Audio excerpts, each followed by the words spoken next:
Y así pasamos al otro lado, porque pasaba un camión y después pasaba el otro, no aguantaba con 2 camiones el puente. Sí. Y llegamos al CENFA, a fundar el CENFA, porque cuando llegamos al CENFA habían sacos de algodón y habían unos reclutas que habían llevado creo que del cuartel de la Unión, los habían llevado como seguridad de la base de ahí el CENFA, pero el CENFA eran bodegas de algodón. Entonces nosotros cada quien para dormir pues buscamos unas grandes bodegas que buscamos nuestro propio rinconcito, ¿verdad? A ver dónde se quedaba. Y jalando sacos allí vacíos y todo, poniendo para quedarlos a dormir. En la mañana, allí no habían servicios sanitarios, no había nada. Entonces habían soldados antiguos que cargaban que ya habían combatido, que habían llevado de los otros cuarteles para formar el Bracamonte, que ellos cargaban palas. Entonces ellos nos prestaban las palas para nosotros ir a escarbar como un gato y hacer nuestras necesidades. No habían servicios. Lo duro fue que a la hora de ver a dónde estaba la ranchería, allí no había ranchería, no había nada, no habían baños, solo un chorro había por allá en un rincón donde el agua caía calientísimo. Entonces vimos de que entraron unas señoras con unas ollas y unos soldados con unos sacos de frijol en el lomo y dijeron, tienen que ir a conseguir leña, y nosotros fuimos a conseguir leña en el lomo, hasta de ramas, raíces y todo. ¿Y nos estaban cuidando, no, ustedes? No, nosotros ya no nos cuidaban, ya teníamos un mes, pero solo uniformados, no cargábamos fusil ni nada. Y fuimos a conseguir leña, pusieron las ollas y se empezaron a cocer los frijoles. Que no habían tortillas, comimos puros frijoles, duros, porque no se ablandaron. Esa fue la primera comida en el CENFA. Y de allí llegaron unos asesores, estos sí eran asesores norteamericanos, de la USA Army, de que ellos sí eran, como digamos, ¿verdad? Porque yo sé de que estas entrevistas hay mucha gente civil que las mira también. Y no voy a usar términos militares, sino que voy a usar términos civiles para que la gente civil que mire esto pueda entender de lo que yo estoy hablando, ¿verdad? Porque muchas entrevistas he visto yo donde los que están platicando aquí hablan de rancho y todo eso, y la gente no sabe que rancho para la vida militar es la comida. A eso se le llama rancho. El reo era un camión que transportaba la tropa, que nosotros le decíamos reo, ¿verdad? Pero no es que uno iba reo, sino que el reo era el camión, ese era el medio de transporte, que ya no existen esos camiones, ¿verdad? Entonces, empezamos con los asesores norteamericanos de la US Army. Ellos empezaron a dar el entrenamiento básico allí en el CENFA, pero en el mismo entrenamiento le iban haciendo exámenes a uno y volándole ojo, porque de allí nosotros teníamos que volar fuera del país, que íbamos a ir afuera del país. Entonces era de ponerse las pilas, porque todo el mundo queríamos volar, todo el mundo queríamos ir a donde nos habían prometido que íbamos a ir como Viri, ¿verdad? Entonces, cuando a mí me hicieron el examen, inmediatamente en la hoja le ponían a uno, pasó, sí va. Y entonces cuando me pusieron sí va, dije yo, entonces voy a ir. Ya la hicimos. Ya. Pues allí estuvimos un mes en el CENFA y de allí nos dieron la primera licencia. Bueno, voy a hablar de mí, ¿verdad? Me dieron mi primera licencia, pero para venir del CENFA, de la Unión hasta Sonsonate por tierra en esos tiempos, en el 84, entrando a marzo del 84, no podíamos viajar por tierra porque las calles estaban custodiadas por la guerrilla. Entonces nosotros no podíamos viajar porque estábamos pelones, se nos notaba que éramos militares. Entonces se les ocurrió de que los barcos militares, fragatas militares, nos trajeran del CENFA La Unión Villa Marítima para acá, para el puerto de Acajutla, porque esta entrevista la estamos haciendo aquí en el puerto de Acajutla, aquí con el mar de fondo y esto, ¿verdad? Entonces nos trajeron acá, pero nosotros ya, pues claramente sabíamos que éramos ya Bracamontes, porque cuando llegó el barco aquí a Acajutla, nos recibió un coronel que yo no sé quién era ese coronel, y llegó y se asomó y dijo, ¿quiénes son ustedes? Y nosotros claramente les contestamos, somos Bracamontes, va. Y de allí nos sacaron los buses amarillos de CEPA, nos sacaron de las instalaciones de CEPA, nos sacaron para el obelisco. Y de allí cada quien buscó para ver para dónde se iba. Y nosotros claramente, pues como cuando ven de que le abren las puertas a algo así, se va a oír feo quizás, pero no despectivo, ¿verdad? Cuando le abren las puertas a la hueca. A una manada de vacas, pues. Así salió todo el mundo corriendo con la camisa en la mano, contentos, porque veníamos llenos de sal, porque viajamos en la proa, y con la camisa en la mano, preguntando que para dónde era la calle para ir a Sonsonate. Y todos, pues... A ver, ¿dónde los bajaron? Aquí en el obelisco. Ahí nos bajaron los buses de CEPA. Nos sacaron de la instalación. Y de ahí yo, pues ya rápido llegué a la casa, bien contento. Y fue mi primer licencia. Entonces mi primer licencia fue a los 2 meses. A los 2 meses. Ya fue mi primer licencia. Estuve en la casa creo que la primera licencia fue grande. Fue como de 12 días. Muy bonita. De 12 días.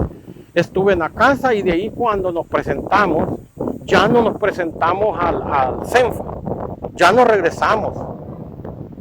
Nosotros nos presentamos a la Feria Internacional, a los pabellones de la Feria Internacional.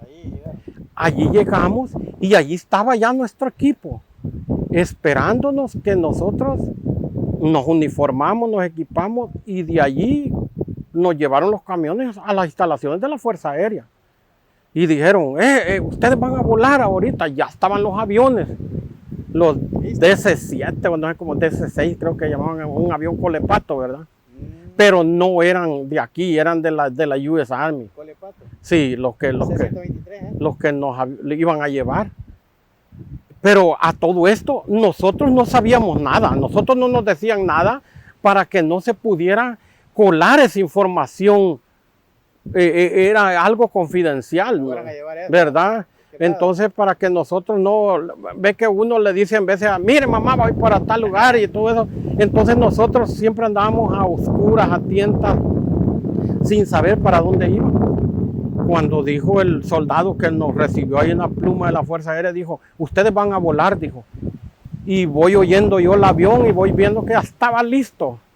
Pero aquí está una experiencia que fue bonita, ¿verdad? Y todos, cuando el avión estaba encendido, yo creo que las turbinas tiran un aire caliente con una gran presión para atrás. Y una bulla. Y entonces nosotros nos dijeron que nos pusiéramos las mochilas por delante. Nosotros llevábamos la mochila por delante y el fusil aquí. Y yo quería dar el paso y el viento no me dejaba. Y empecé a sudar, a tal grado que yo sentía que el sudor me hizo, pero el sudor fue en fracción de minutos, ya bien pesado, y así hasta que entramos al avión, bien sudados todos, pero fue entrando al avión y el avión tenía aire acondicionado, que se miraba que hasta el hielito tenía así, las paredes del avión tenía hielo así por los lados, y nos empezamos a enfriar, y vio que el avión no tenía asientos, sino que lo que tenía era una especie como de mallas, que tenía mallas al centro y mallas a los lados. Entonces uno se sentaba en la malla del centro y quedaba de espalda con el otro compañero. O sea que no eran asientos, eran mallas, como una hamaca. Ahí nos sentamos todos, ahí cupimos todos.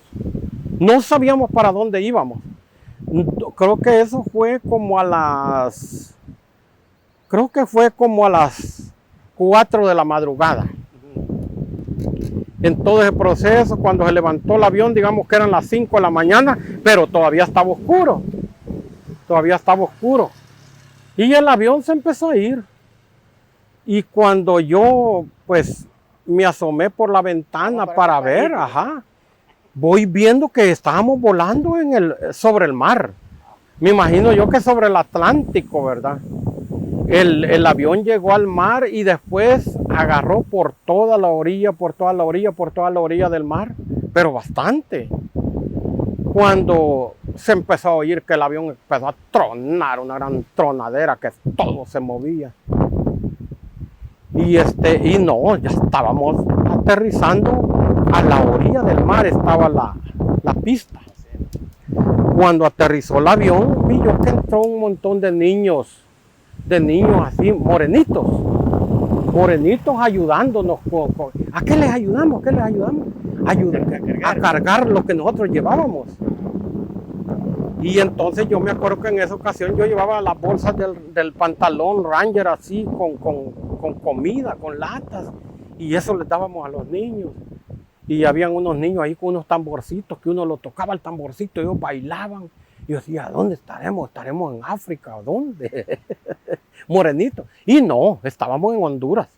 Estábamos en Puerto Trujillo, pero esa parte de Honduras solo gente morena hay. Y hablan otro idioma que se llama garífono. No hablan español. Bueno, en ese tiempo no hablaban español. A la parte donde nosotros llegamos.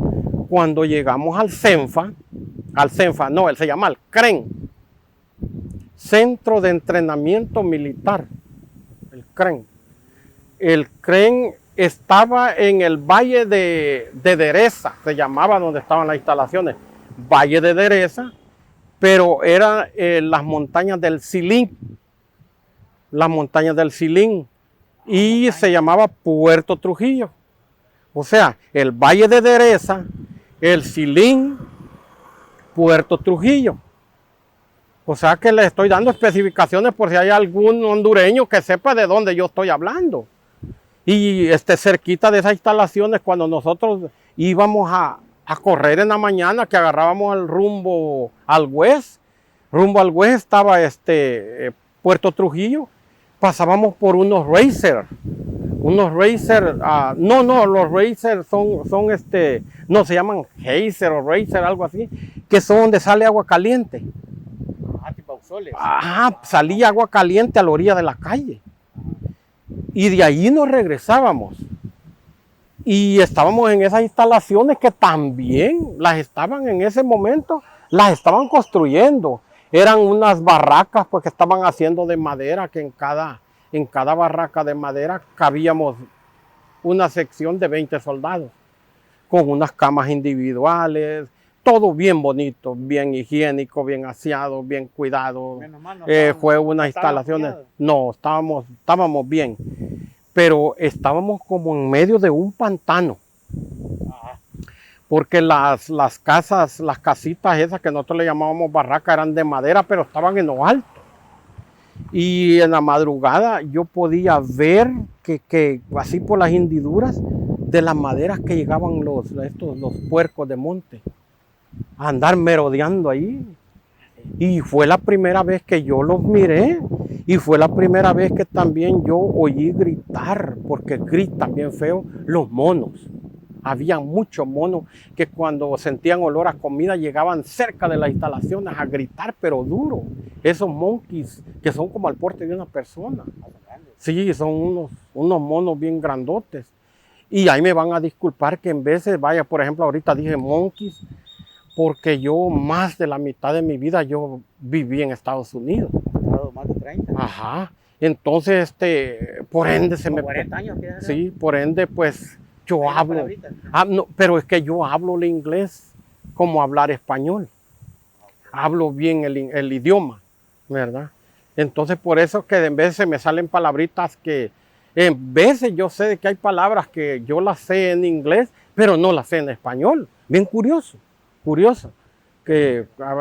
Y entonces estoy tratando la manera de ser algo explícito, y no meter palabras quizás de otros países, ¿verdad?